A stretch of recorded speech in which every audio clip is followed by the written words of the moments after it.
January 2nd, 2023. New Year celebrations had barely faded when the first 911 call came in. A woman's voice, shaky but composed, reported her daughter-in-law missing. The address given was a quiet suburban street in Cohasset, Massachusetts, where million-dollar homes sat behind manicured lawns and white picket fences. This was the kind of neighborhood where people jogged at dawn, where children rode bikes without fear, where nothing bad was supposed to happen. But something very bad had happened. Anna Walsh, a 39-year-old mother of 3 young boys, had vanished without a trace. Her husband, Brian, told police she had left their home early New Year's Day to catch a flight to Washington, D.C. for work. She was a real estate executive. He explained, always traveling, always busy. He said he'd last seen her around 4 a.m, kissed her goodbye, went back to sleep. When she didn't return his calls or texts, he assumed she was caught up in meetings. It wasn't until her employer contacted him, saying she'd never arrived, that alarm bells started ringing. Police arrived at the Walsh home within hours. The house was immaculate. Too immaculate. Every surface gleamed. The air smelled faintly of cleaning products, that sharp chemical scent that makes your nose tingle. Brian met them at the door, his face a mask of concern. He was tall, well-dressed, the kind of man who looked comfortable in expensive clothes. He spoke in measured tones, answering every question with practiced ease. Yes, they had a wonderful holiday. No, there were no arguments. Yes, their marriage was strong. Yes, he was worried sick. But investigators are trained to see beyond words, to read the spaces between sentences, to notice what isn't said as much as what is. And something about Brian Walsh felt wrong. Maybe it was the way his eyes wouldn't quite hold theirs. Maybe it was how his answers came too quickly, too smoothly, like he'd rehearsed them. Maybe it was the fact that when they asked to see Anna's belongings, her passport was still in the house. Her phone was gone, but her charger remained plugged into the bedroom wall. How does a woman catch an early morning flight without her passport for an international business trip? The answer was simple. She doesn't. Detectives began digging deeper. They pulled security footage from nearby homes, gas stations, traffic cameras. They interviewed neighbors, friends, family members. What emerged was a portrait of a marriage that looked perfect from the outside, but was rotting from within. Anna had been planning to divorce Brian. Friends said she confided that she felt trapped, that Brian had become controlling, obsessive. Financial records showed massive debts, hidden accounts, money moving in strange patterns. Brian had been lying about his career, exaggerating his success, living far beyond his means. Then came the surveillance footage that changed everything. Cameras captured Brian's car at a Home Depot on the morning of January 2nd. The same day, he claimed his wife had flown to D.C. Investigators obtained his purchase records. He'd bought cleaning supplies. Lots of them. Tarps, mops, buckets, taped drop cloths. Enough to clean up after a renovation, or enough to clean up after something far more sinister. The next piece of evidence came from a dumpster behind a shopping center 10 miles from the Walsh home. A maintenance worker had noticed a strange smell, called it in. When police arrived and began searching, they found trash bags containing items soaked in blood, women's clothing, jewelry that matched descriptions of pieces Anna owned, a hacksaw, bloody rags, all of it purchased by Brian Walsh in the days following his wife's disappearance. On January 8th, police arrested Brian Walsh and charged him with misleading investigators. But everyone knew that was just the beginning. They didn't have a body yet, but they had something almost as damning. They had a pattern. They had lies. They had blood. Within days, the charge was upgraded. Murder in the first degree. The media descended on Cohasset like vultures. News vans lined the streets. Reporters camped outside the Walsh home, microphones ready, cameras rolling. The story had everything that makes cable news salivate. Wealth, beauty, betrayal, violence. Anna's face appeared on every screen, frozen in photographs where she smiled at the camera, radiant and alive, utterly unaware of the fate that awaited her. Brian's defense team immediately went to work, issuing statements about presumption of innocence, about circumstantial evidence, about rush to judgment. But the prosecution was building a case that would paint Brian Walsh as a man who committed the ultimate act of domestic violence, who decided that if he couldn't have his wife, no one would. As winter gave way to spring, and spring to summer, investigators continued searching. They combed through woods, dragged ponds, sifted through landfills. Cadaver dogs were brought in. Ground-penetrating radar scanned empty lots. But Anna's body remained hidden, somewhere in the vast landscape of New England, buried or burned or scattered in ways only her killer knew. The trial date was set for late fall. Both sides prepared for battle. The prosecution had circumstantial evidence, but was overwhelming in its volume and damning in its implications. The defense had one powerful card to play, the same card that has freed guilty men since the beginning of time. No body, no murder. They would argue that Anna could still be alive, that she'd simply walked away from her life, that the evidence was planted or misinterpreted. But then, 3 weeks before the trial was set to begin, something happened that no one expected. A phone call came into the district attorney's office. The caller wouldn't give their name, but they had information about where Anna's remains could be found. The voice was muffled, distorted, impossible to trace. But the details they provided were specific enough that investigators had no choice but to follow up. A team was dispatched to a remote area 40 miles north of Cohasset, a stretch of conservation land where hiking trails wound through dense forest. They walked for hours, following the directions given by the anonymous caller. And then, in a clearing hidden from the main path, beneath a pile of rocks and rotting leaves, they found her. What remained of Anna Walsh was barely recognizable as human, but dental records confirmed what everyone already knew in their hearts. She'd been there all along, waiting to be found, waiting for someone to speak for her. But when they opened the locked basement door of the Walsh home during a final search, what they found changed everything about how this case would be prosecuted, and what the jury would ultimately believe. The basement door had been locked from the inside, a detail that seemed insignificant until investigators realized what that meant. Someone had locked it after entering, then found another way out. The air that rushed up from the darkness below was stale, thick with the smell of bleach and something else, something organic and rotten, that made even seasoned detectives step back and cover their faces. What they found in that basement would become the centerpiece of the prosecution's case. The concrete floor showed signs of recent scrubbing, but luminol revealed what Brian Walsh had tried so desperately to erase. Blood spatter patterns covered nearly 10 feet of floor space, arcing across the walls in a way that told a story more vivid than any witness testimony ever could. Forensic analysts would later testify that the amount of blood indicated catastrophic violence, the kind that ends a life in minutes. But it wasn't just the blood that sealed Brian's fate. Hidden behind a false panel in the basement wall, investigators found a blue tarp, folded carefully and stuffed into a space no larger than a suitcase. When they unfolded it under laboratory conditions, they discovered it was saturated with Anna's DNA, hair blood, tissue. The tarp had been used to wrap her body, to contain the evidence of what Brian had done.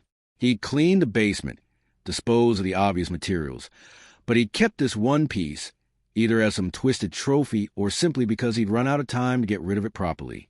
The trial began on a cold November morning, nearly 11 months after Anna disappeared. The courthouse in Dedham was packed. Every seat in the gallery was filled. Anna's family sat on one side, dressed in black, their faces etched with grief and rage. Brian's mother sat alone on the other side, her eyes red from crying, her hands clutching a tissue. Between them sat the jury, 12 ordinary people who would be asked to decide if a man was capable of murdering the mother of his children. The prosecution's opening statement was devastating. They laid out a timeline that began months before Anna's death, tracing Brian's mounting desperation.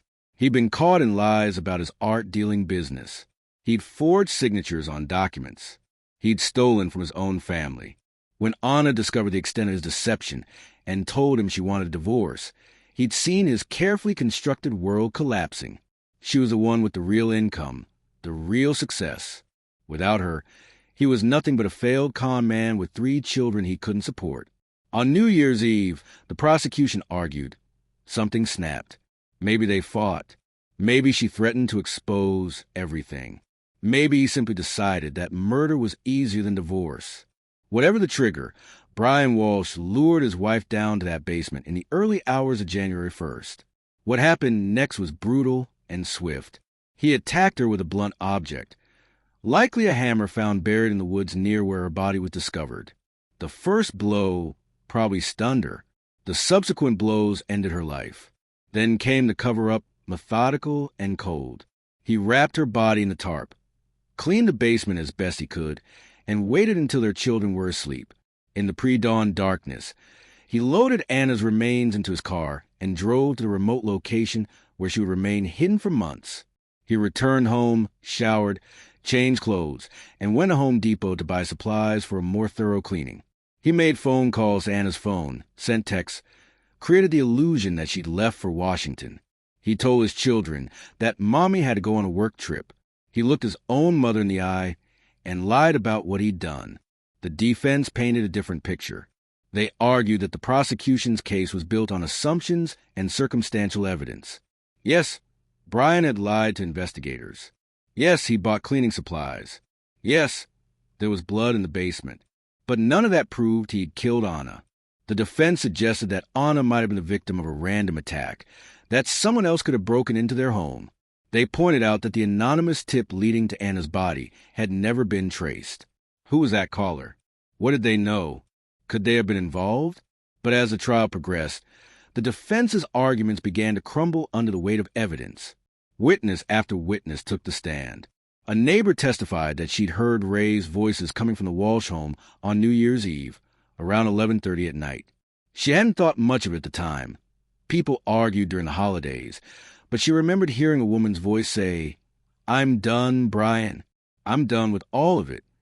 A forensic expert explained the blood spatter patterns in excruciating detail, using diagrams and photographs that made several jurors look away.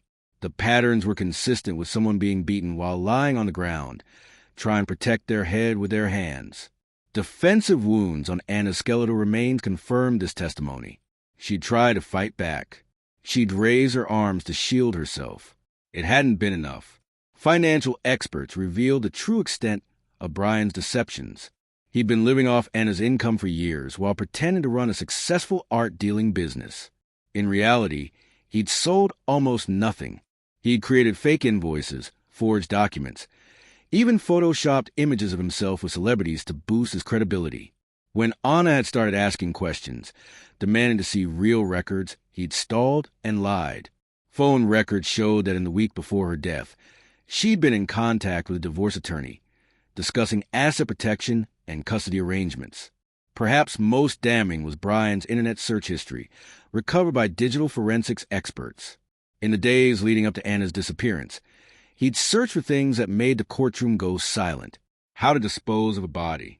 How long before a missing person is declared dead? Can you be charged with murder without a body?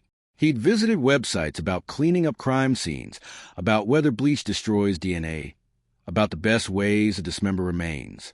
The prosecution called Brian's Google searches a roadmap to murder written in his own digital handwriting. When Brian's text messages were entered into evidence, even his defense attorneys looked uncomfortable. Messages to friends where he complained about Anna, called her controlling, said she was ruining his life. Messages to his mistress, a woman he'd been seeing for 6 months, promising that soon he'd be free, that they could be together. The mistress testified that Brian had told her his marriage was over, that Anna knew about the affair and didn't care because she was too focused on her career. But Anna's friends painted a different picture. They said Anna had no idea about the affair, that she was devastated when she discovered it just weeks before her death. The courtroom heard from Anna's employer, who described her as ambitious, professional, dedicated to her work and her children. They heard from her mother, who broke down on the stand describing how Anna had called her on New Year's Eve, sounding scared, saying she needed to talk but couldn't right then because Brian was home. That was the last time anyone who loved Anna heard her voice. As the prosecution rested their case, the evidence felt insurmountable. Blood, DNA, searches, lies, motive, opportunity. Everything pointed to one inescapable conclusion. Brian Walsh had murdered his wife in cold blood and then tried to erase her from existence. The defense called character witnesses, people who'd known Brian for years, who insisted he wasn't capable of violence. They brought in an expert who suggested the blood patterns could be interpreted differently, that perhaps Anna had fallen injured herself, and the cleanup was simply Brian panicking rather than covering up murder. But their arguments felt thin, desperate, like trying to hold back a flood with paper walls. Then came the moment everyone had been waiting for. Would Brian Walsh take the stand in his own defense? His attorneys had surely told him it was too risky, that the prosecution would tear him apart on cross-examination. But on the morning of day 14, Brian stood up, straightened his tie, and walked to the witness box. The courtroom held his collective breath as he raised his right hand and swore to tell the truth, the whole truth, and nothing but the truth. His voice was steady as he began to speak. And what he said would shock everyone in that room, from the jury to the judge to the prosecutors, who thought they'd heard every lie a killer could tell. Brian Walsh looked directly at the jury as he began his testimony, his voice calm, almost rehearsed. He admitted to the lies, to the financial fraud, to the affair. He admitted to buying the cleaning supplies, to scrubbing the basement, to disposing of evidence. But then he said something that made the entire courtroom lean forward in their seats. "I didn't kill my wife," he said, his eyes filling with tears. "But I know who did, and I've been protecting them this entire time." The prosecution objected immediately, calling it a desperate last-minute fabrication. But the judge allowed Brian to continue. What followed was a story so twisted, so carefully constructed, that even seasoned court observers couldn't tell if they were hearing the truth or witnessing a master manipulator's final performance. Brian claimed that on New Year's Eve, he and Anna had indeed argued. She discovered the full extent of his lies, threatened divorce, threatened to take everything. He'd gone upstairs to sleep, furious and humiliated. But around 3 a.m, he was awakened by sounds from the basement. He went downstairs and found Anna lying in a pool of blood, barely breathing. Standing over her was his business partner, a man named Marcus Chun, someone the prosecution had barely mentioned during the trial. According to Brian's testimony, Marcus had been embezzling money through their fake art dealing business, using Brian as a front for money laundering. When Anna started asking questions, demanding to see real financial records, Marcus became worried she'd discover everything and report them both to the authorities. He'd come to the house that night to reason with her, Brian claimed, but the conversation had turned violent. Brian testified that Marcus had threatened to kill his children if he went to police, that he'd forced Brian to help clean up, to dispose of Anna's body, to create the cover story. Every lie Brian had told, every suspicious action, had been done under duress, with his children's lives hanging in the balance. He'd been living in terror for 11 months, trapped between his love for his sons and his guilt over what had happened to Anna. The prosecution's cross-examination was brutal. They pointed out that Brian had never mentioned Marcus Chun in any of his initial interviews with police. They showed that Marcus had an ironclad alibi for New Year's Eve, that he'd been at a party in Boston with dozens of witnesses.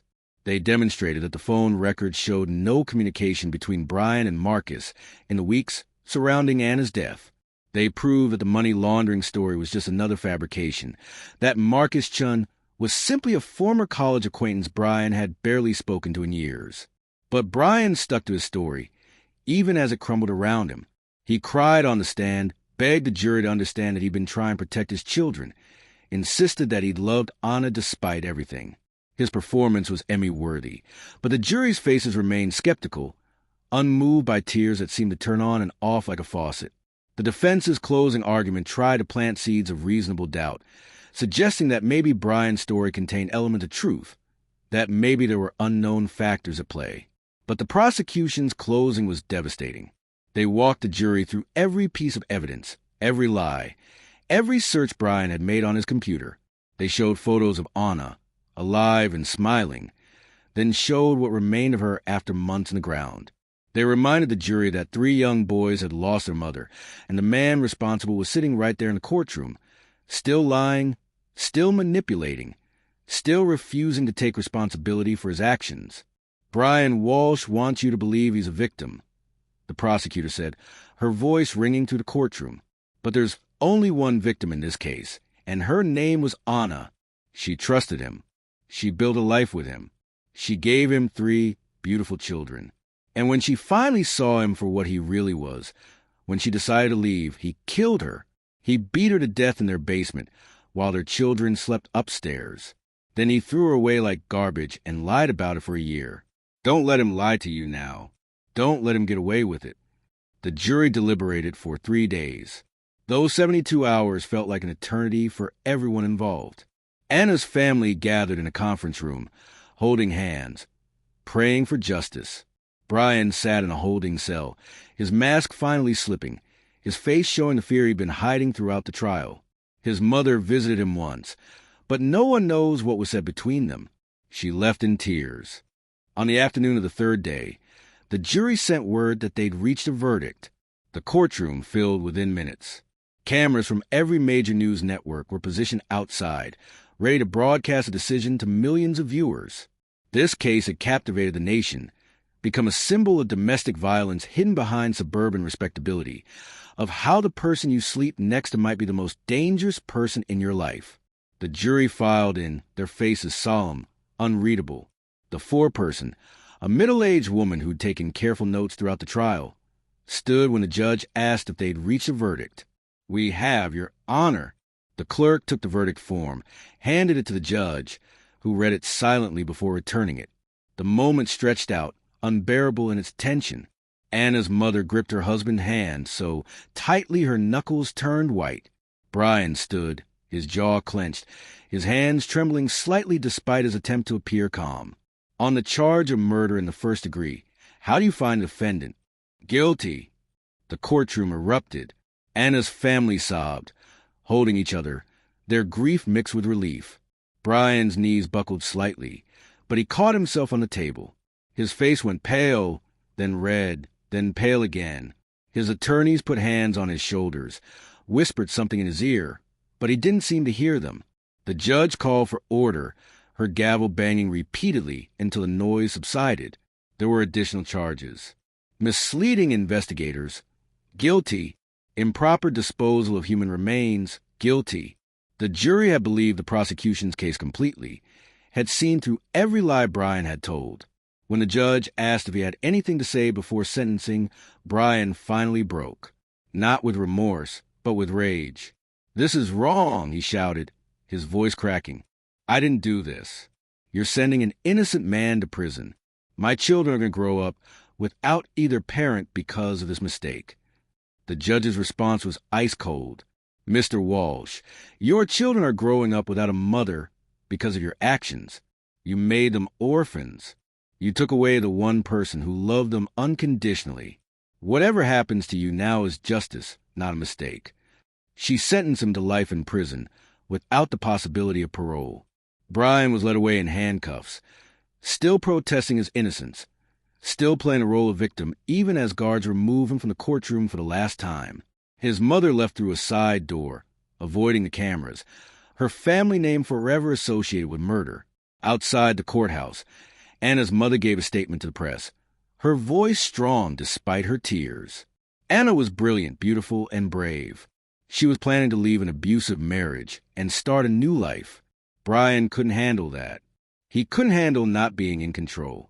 So he took everything from her, from us, from her babies. But today, finally, there's justice. Today, Anna can rest. The case closed, but the story didn't end there. In the weeks following the verdict, investigative journalists uncovered more of Brian's deceptions.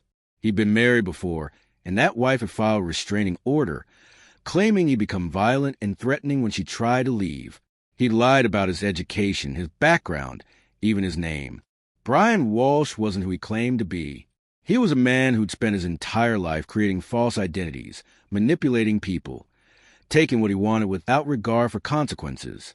Anna's children, now being raised by her parents, would grow up knowing their mother had been taken from them by their father. Therapists said it would take years, maybe decades, for them to process that trauma. But Anna's family was determined to keep her memory alive, to make sure those boys knew how much their mother had loved them, how hard she fought to protect them, even at the end. 6 months after the verdict, a letter arrived at the district attorney's office. It was from Brian, still maintaining his innocence, still claiming he'd been framed.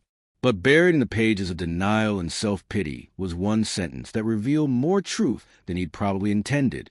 "I gave Anna everything, and she was going to take it all away. How was I supposed to just let that happen?